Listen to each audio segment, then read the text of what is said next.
o'clock Eastern on ESPN. Join myself, Steven, That looked like Robert Horry. and Mr. Robert Horry is part of the live audience. It was like we got T-Mac.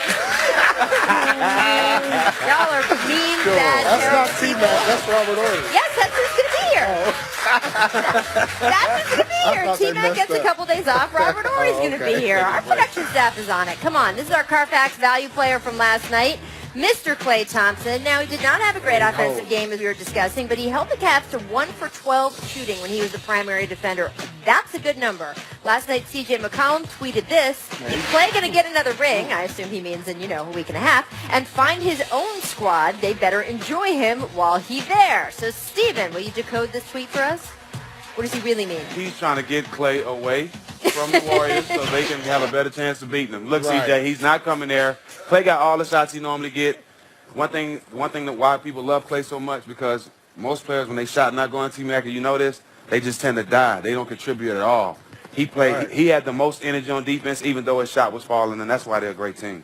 This is a slight recruitment tactic. Yeah, that's all that was. Trying to probably get him over to Portland. I mean, CJ's already trying to get Paul George, right? He's on record for that. Apparently, They Klay. need help. If I'm Klay, these guys possibly would win multiple titles, Right. With this crew together. And then when it's his time to be up, I would consider going somewhere else and trying to do, pat my individual stats and work on my career after that. Because think about it.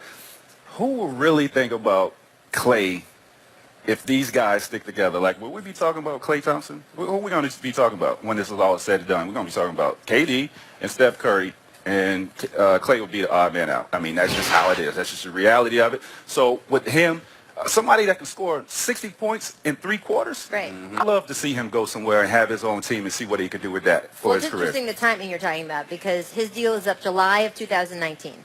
So the people in this room, the fans over here, would like to say, hey, he'll win a ring this year, 2017. What if they win a ring at least one of the next 2 years after that? So he would own, in that scenario, 3 rings. And then do you think, okay, maybe if I've got 3 rings, perfect. I go be the star somewhere? Absolutely, it'd be that's, perfect for him. And that, he can always come back to Golden State and be appreciated for what he brought to the city. Exactly. All right. Well, I mean, the Cavaliers obviously have something to say about that whole little scenario you've got there, T-Mac. And look, it's not just the Cavs. We've got other teams in the Western Conference who would like to see this West Dynasty break up around here, too. Mark Stein reporting Chris Paul will give the Spurs serious consideration in the event he chooses to pursue free agency this offseason.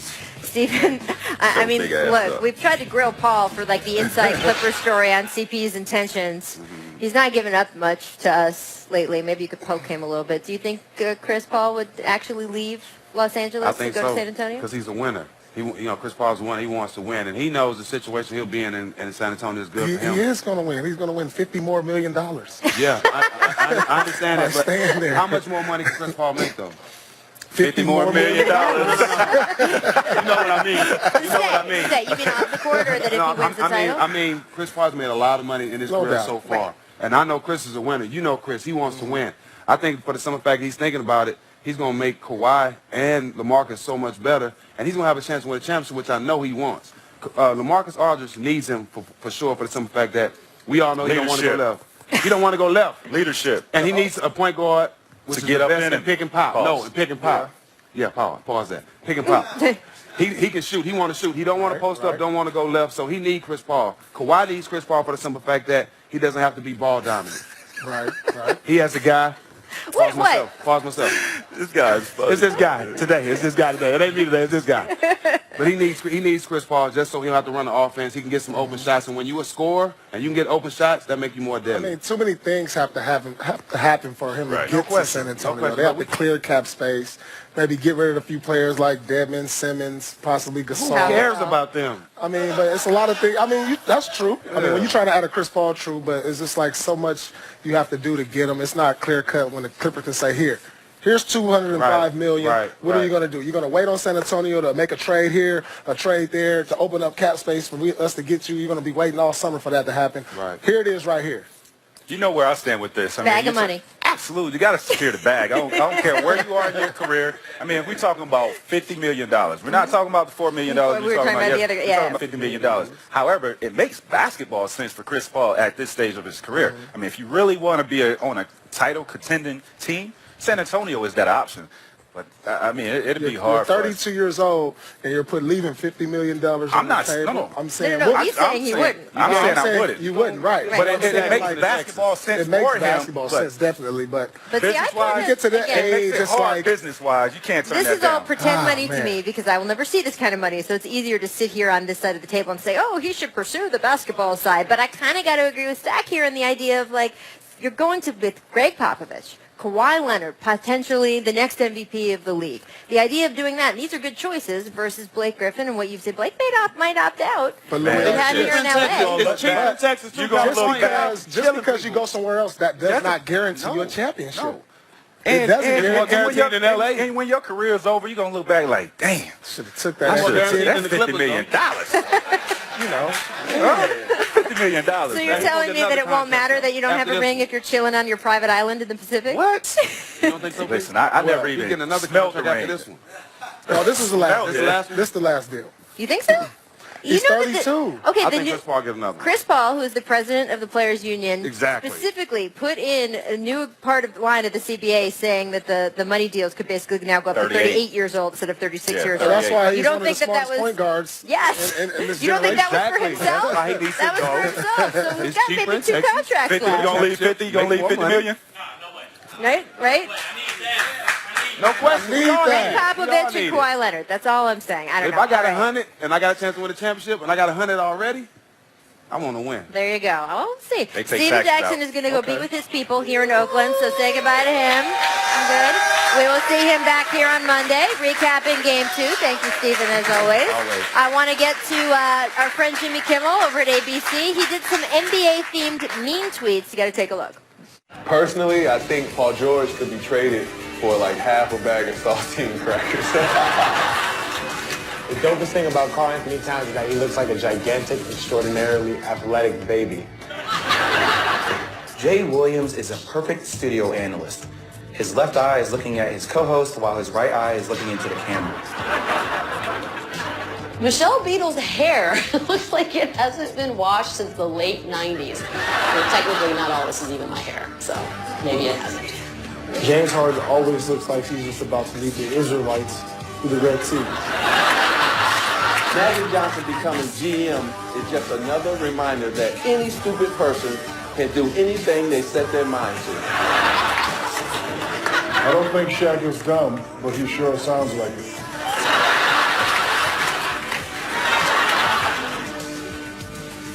No. Carmelo ain't doing it.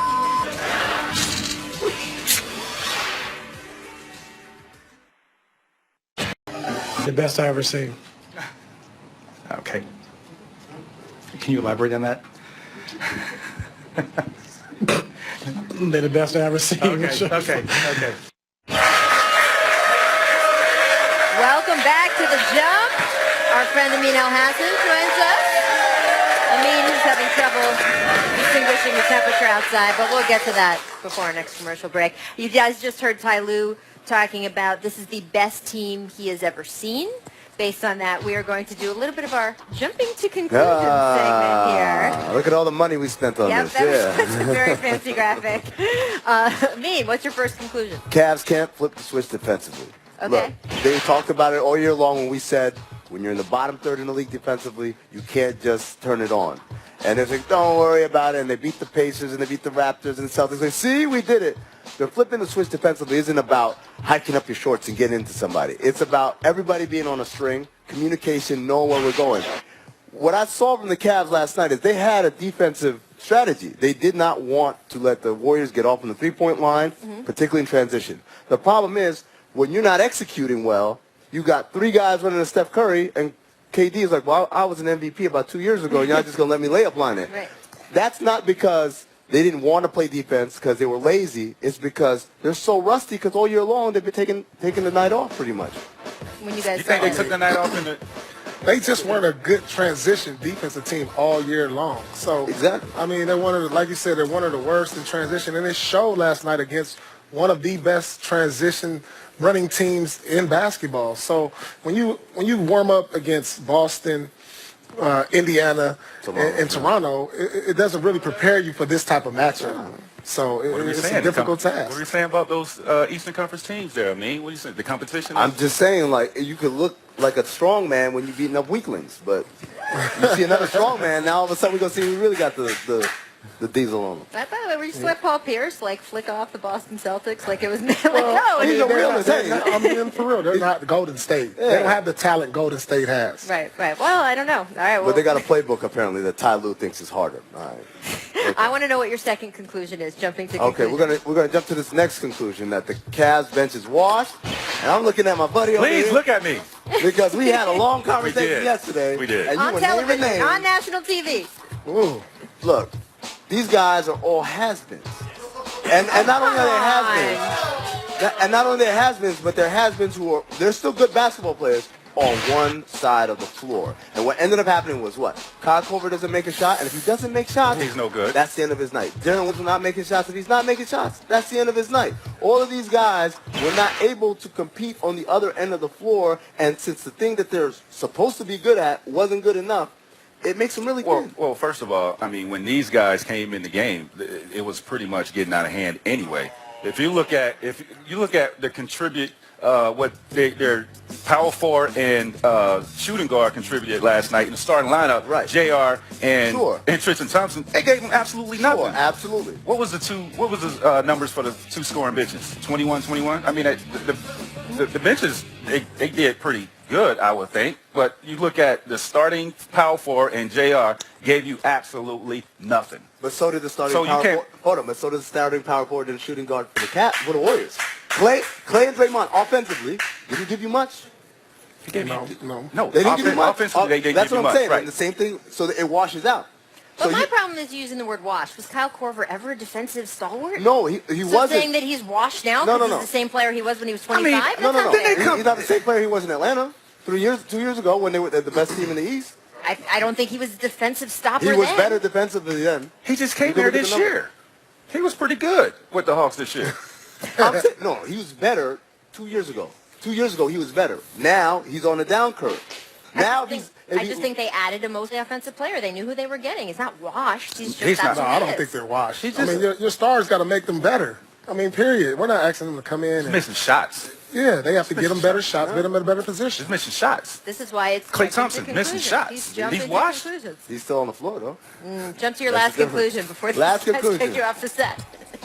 Last conclusion. All right, the Warriors didn't even play that well. I would say in America, look, they missed a bunch of shots, wide open point-blank layups. The three-point strategy that Cleveland employed actually kind of worked. They only shot 12 of 35 from three. That 12 one was Matt Barnes at the end of the game on a prayer. So when you look at those two things, and then finally, Klay Thompson, Draymond Green, defensively amazing. Offensively, they didn't play well at all. So when you look at those three things, the Warriors basically won because Steph Curry and Kevin Durant played well. And everything else is kind of, we can do better. I agree. I agree with that. They I play agree. well defensively. That's the one I agree with. They didn't play well. That's the scary part, too. Yeah. We should have ended with the Cavs bench is washed. I got more of a reaction. Well, no, but I mean, that brings up an interesting question. You guys sat here in the first segment and said, like, oh, the Cavaliers can still play a lot better. They won't turn over the ball as much. If the Warriors can still play a lot better, too, what are we doing? Well, that's the one thing I'll True say. that. The one thing I'll say is the Warriors turned it over 4 times, and we know, as great as they are, they like to get sloppy with it. They like to take Yeah. chances and risks. That 4 times is not going to happen No, again. That's not no, gonna not at all. happen. Yeah, that's the biggest disparity ever in a finals game, right? 4 and Yeah, 20, yes. so probably won't happen again. All right, we're going to take a break. We are going to give you another distant replay because they're so good. This is from this date in 2006. Vince Carter. No, Wayne Wade. Oh, is he going to the free throw line? Because that's all. Wade tied up, fires away. That's good. That's the way to end the quarter. Wade, Miami up by 19. And now just 12 minutes away from their first ever NBA Finals appearance. The Jump is presented by La Quinta. Book at LQ.com and win at business. Next Tuesday, WNBA action, Mystics Wings, 8 p.m. Eastern on ESPN2. And Enough Wang. oh boy, we are back here for Game 2 of the NBA Finals on Sunday. Coverage tips off with NBA Countdown 7:30. You know you want to watch that. That's on ABC. You can also stream the game on the ESPN app. And welcome back to the Jump. Of course, we all remember Draymond Green's infamous strike in last year's finals. See, all these people here are clapping. They're not watching the video. We're watching. In